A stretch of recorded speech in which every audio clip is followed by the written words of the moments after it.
우리 몸에서 정말 쉴 새 없이 일하는 곳, 바로 소화기관이잖아요. 오늘은 이 아주 복잡하면서도 중요한 우리 몸의 연료 공급 시스템이 보내는 건강 신호들을 하나하나 짚어보려고 합니다. 혹시 속이 쓰리다거나 특정 음식을 먹으면 좀 불편하다거나 이런 경험 다들 한 번쯤은 있으시죠? 이게 그냥 좀 피곤해서 그런가 보다 하고 넘길 일이 아닐 수 있다는 거예요. 사실은 우리 소화기관이 보내는 아주 중요한 신호일 수 있거든요. 오늘 그 신호들이 도대체 뭘 의미하는 건지 같이 한번 파헤쳐 보시죠. 자, 그럼 시작해 볼까요? 소화라는 긴 여정의 출발점은 바로 음식과의 관계입니다. 그런데 때로는 이 관계 설정부터 삐걱거릴 때가 있어요. 무엇을 먹느냐? 그 이전에 어떻게 먹느냐가 문제가 되는 거죠. 이 두 가지 섭식장에 정말 많이들 헷갈려 하시는데요.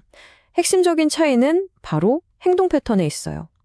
쉽게 말해서 신경성 식욕부진증은 극단적으로 안 먹는 것, 즉 제한에 초점이 맞춰져 있고요.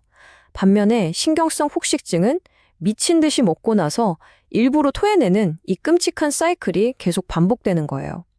보시다시피 이건 완전히 다른 이야기입니다. 자, 여기 숫자 25가 있습니다. 이게 뭘까요? 바로 체질량 지수, BMI에서 비만을 가르는 기준선이에요. 그냥 조금 통통하다 수준이 아니라 의학적으로 비만이라고 진단하는 경계선이라는 거죠. 이 25를 넘어서는 순간부터 이건 단순히 살의 문제가 아니게 됩니다.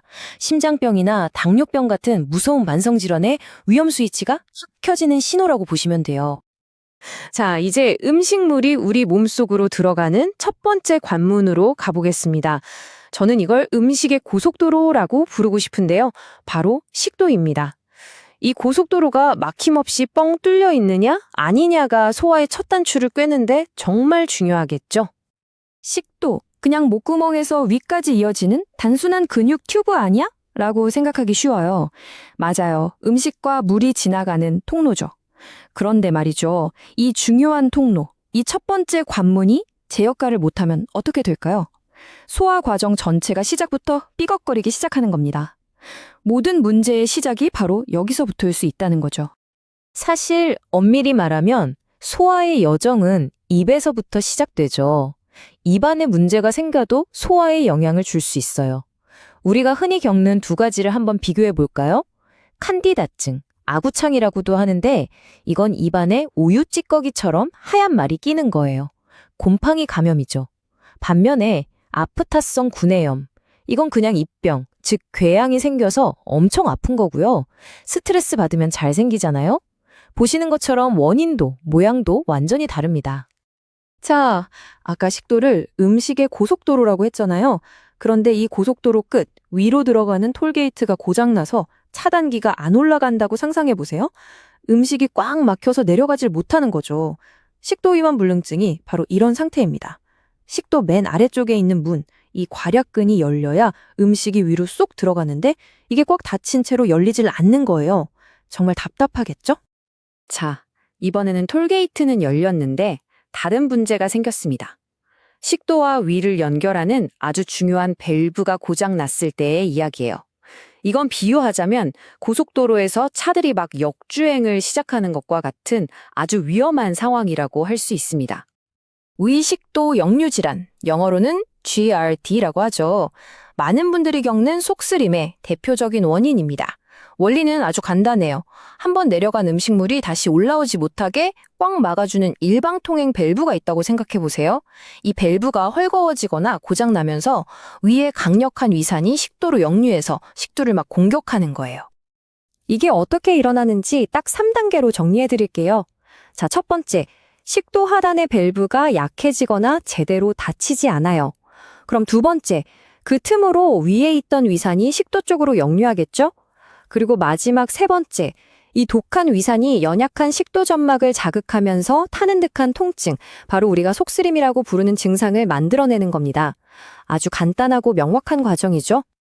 그럼 이거 무조건 약 먹어야 하나 싶으실 텐데 다행히도 그렇지만은 않아요. 여기 보시는 것처럼 생활 습관을 조금만 바꿔도 정말 많이 좋아질 수 있습니다. 자기 전에 뭐 안 먹기, 침대 머리 살짝 높여주기, 꽉 끼는 옷 피하기, 이런 사소한 것들이요. 이게 왜 중요하냐면 내 건강을 내 스스로 통제할 수 있는 부분이 생각보다 정말 많다는 걸 보여주기 때문이에요. 자, 음식물이 이제 위를 지나서 영양소를 흡수하는 핵심 장소, 소장까지 도착했습니다. 우리 몸의 주유소 혹은 정제소라고 할 수 있죠. 그런데 만약 이 주유소에서 연료를 제대로 처리하지 못한다면 차에 기름을 넣었는데 차가 안 나가는 상황이 벌어지는 겁니다. 왜 어떤 사람은 밀가루 음식만 먹으면 속이 더부룩하고 또 어떤 사람은 우유만 마시면 화장실로 달려가야 할까요? 주변에 이런 분들 꼭 있잖아요? 글루텐과 유제품 문제. 이게 비슷해 보이지만 사실 우리 몸 안에서 벌어지는 일은 하늘과 땅 차이입니다. 자, 핵심 차이를 딱 정리해 드릴게요. 복강병. 이건 글루텐이 들어왔을 때 우리 몸의 면역 체계가 적군이다 하고 오인해서 자기 자신의 소장을 마구 공격하는 전쟁 상태. 즉, 자가 면역 질환이에요. 반면에 저당 불내성은 전쟁이 아니에요. 그냥 우유 속에 저당이라는 설탕을 분해할 가위, 즉 효소가 부족한 것뿐입니다. 하나는 내부의 적과의 전쟁이고 다른 하나는 도구가 없는 상태인 거죠. 완전히 다르죠? 그런데 만약에 이 모든 소화 시스템이 아예 멈춰버린다면, 제 기능을 전혀 못하게 된다면 어떻게 해야 할까요? 음식을 먹을 수 없는데 우리 몸은 어떻게 영양을 얻을 수 있을까요? 마지막으로 이 자연적인 시스템이 완전히 실패했을 때 우리를 살리는 의학의 생명선에 대해 알아보겠습니다. 크게 두 가지 방법이 있어요. 첫 번째는 관급식 또는 경장 영양이라고 부르는 건데 튜브를 입이나 코로 넣어서 위나 장에 직접 영양액을 넣어주는 방식입니다.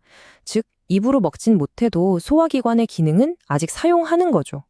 하지만 두 번째, 정맥 영양은 차원이 다릅니다. 이건 소화 시스템을 아예 싹 다 건너뛰고 영양분을 혈관에 바로 꽂아주는 거예요. 소화기관을 쓰느냐 안 쓰느냐, 이게 가장 결정적인 차이입니다.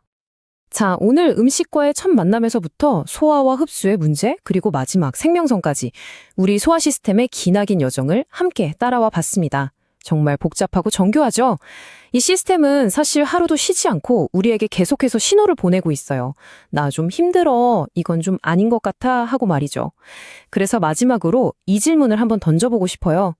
여러분은 여러분의 몸이 보내는 그 작은 신호들에 얼마나 귀 기울이고 계신가요?